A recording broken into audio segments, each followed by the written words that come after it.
తెలుగు రాజ్యం ప్రేక్షకులు హృదయపూర్వక స్వాగతం. నేను మీ చిల్లగట్టు శ్రీకాంత్ కుమార్.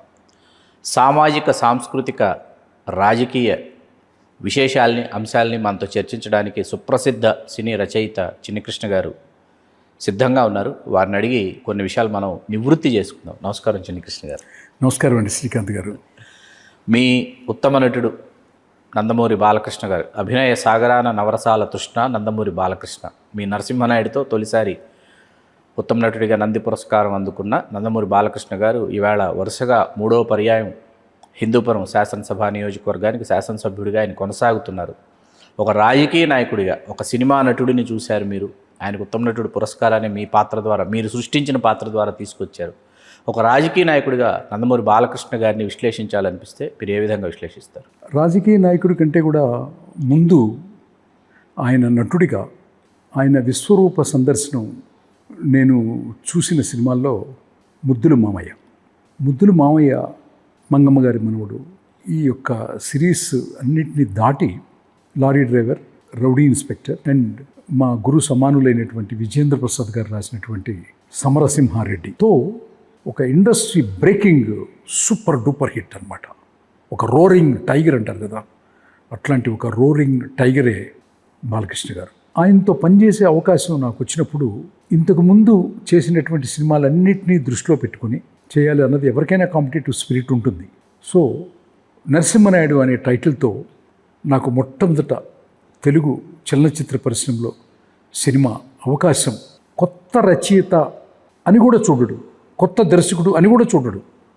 ఆయనకి నచ్చితే చేస్తాడు, నచ్చకపోతే తాట తీస్తాడు. ఆయనకి నచ్చి ఒక కొత్త అప్పుడే చిగురిస్తున్నటువంటి నాకు పరుచూరి గోపాలకృష్ణ గారు నాకు దైవ సమానులు. వచ్చే జన్ముంటే తోబుట్టుగా పుట్టాలని కూడా చాలాసార్లు చెప్పాను. అట్లాంటి పరుచూరి గోపాలకృష్ణ గారు చిగురిస్తున్నటువంటి ఆ చిన్న ఈ ఆకుల వారి అబ్బాయిని నీళ్లు పోసి ఇది చాలా బాగుంటుందని గోపాల్ గారిని కన్విన్స్ చేసి బాలకృష్ణ గారి దాకా తీసుకెళ్ళినటువంటి మా గోపాలకృష్ణ గారి అన్నయ్య గారిని నేను ఎప్పటికీ మర్చిపోలేను. సో అట్లాంటి బాలకృష్ణ గారి నట విశ్వరూపాన్ని ఆవిష్కరించే సన్నివేశాలు, సిమ్రాన్ వైఫ్ అండ్ హస్బెండ్ కాన్ఫ్లిక్ట్లో ఆయన ఎమోషనల్గా ఫీల్ అయింది కానీ, టోటల్ కుటుంబాన్ని ట్రైన్ ఎక్కించే ఎపిసోడ్ కానీ, గొడ్డలు కూడా ఈపులో దిగినా కూడా తను ఎక్కించే విధానంగా రావకుండా అసలు. ఆ తర్వాత అతను ట్రైన్ దిగితే ఒక్కొక్క అడుగు వేస్తుంటే మొత్తం పరారైపోయే ఎపిసోడ్స్ కానీ పండించినటువంటి ఒక నట సింహం, ఒక రోరింగ్ టైగర్ అని చెప్పాలి. అట్లాంటి రోరింగ్ టైగర్కి తన తండ్రి ముఖ్యమంత్రి, తన బావగారు ముఖ్యమంత్రి. ఈ ఆంధ్రదేశంలో నాకు ఊహ తెలిసినప్పుడు దగ్గర నుంచి తెలుగుదేశం పార్టీ రామారావు గారు కానీ, చంద్రబాబు నాయుడు గారు కానీ పరిపాలించినటువంటి చాలా ఎక్కువ సంవత్సరాలు ఆంధ్ర రాష్ట్రాన్ని కంబైన్డ్ స్టేట్ కానీ ఇప్పుడు విడిపోయిన తర్వాత కానీ పరిపాలిస్తున్నటువంటి విధానం. ఆ నందమూరి కుటుంబంలో పుట్టినటువంటి ఈ సింహం 3 సార్లు ఎమ్మెల్యేగా హిందూపురంలో గెలవటం, తనకిష్టమైనటువంటి నటనని ఇంకా కంటిన్యూ చేస్తూ ఉంటాం. నెక్స్ట్ జనరేషన్ వచ్చినా కూడా వాళ్ళకి పోటీగా నిలబడి హిట్లు, సూపర్ హిట్లు, డూపర్ హిట్లు చేసుకుంటూ తను స్క్రిప్ట్ సెలక్షన్ విషయంలో కానీ, గెటప్స్ విషయంలో కానీ తీసుకునే జాగ్రత్తలు, సినిమా పరిశ్రమలో ఆయన స్థానాన్ని, ఆయన సింహాసనాన్ని, ఆయన స్టిల్ కూర్చునే విధానం అన్నీ బాగున్నాయి. కానీ ఒక చిన్ని కృష్ణకి మాత్రం ఒకే ఒక కోరిక మిగిలిపోయింది. కోరిక మిగిలిపోయింది నాకు, మీకు. అదేంటంటే ఆంధ్ర రాష్ట్రానికి మా బాలయ్య బాబు ముఖ్యమంత్రి చైర్లో కూడా కూర్చోవాలని నా కోరిక. ఇది హోల్ హార్టెడ్గా చెప్తున్నాను. చాలా గొప్పగా పరిపాలించగలడు. చాలా అంటే ఒక కొత్త రచయితనే తన కత్తి తీసుకొని తన పక్కన కూర్చోబెట్టి సినిమా సక్సెస్ అయితే ఇంటికి తీసుకెళ్ళి ఒక పచ్చల పథకం, బంగారపు ఇది ఒక ఆభరణాన్ని నాకు గిఫ్ట్గా ఇచ్చి నన్ను కడుపులో పెట్టుకుని నన్ను ప్రేమించి ఇప్పటికీ కూడా ఎక్కడో ఒక చోట నా మనస్సు అంతర్లీనంలో ఇంకొకసారి పనిచేయాలి, నా బాబు ముఖ్యమంత్రి అయితే బాగుంటుంది అన్న కోరిక మాత్రం నాకు ఇంకా మిగిలిపోయింది. ఇది నా ప్రకృతికి నేను ఇచ్చే అప్లికేషన్ మాత్రమే. ఆ ప్రకృతి డెసిషన్ తీసుకుంటే ఎవరైనా ఎప్పుడైనా ఎలాగైనా ముఖ్యమంత్రులు కావచ్చు అనేది మనం చూసాం. అవును, రోసీ గారిని చూసాం, కిరణ్ కుమార్ రెడ్డి గారిని చూసాం. కంబైన్డ్ స్టేట్లో anything is possible, nothing is impossible. అనూహ్య పరిణామాల నేపథ్యంలో పరిణామాలే ప్రకృతే ఏర్పరుస్తుంది.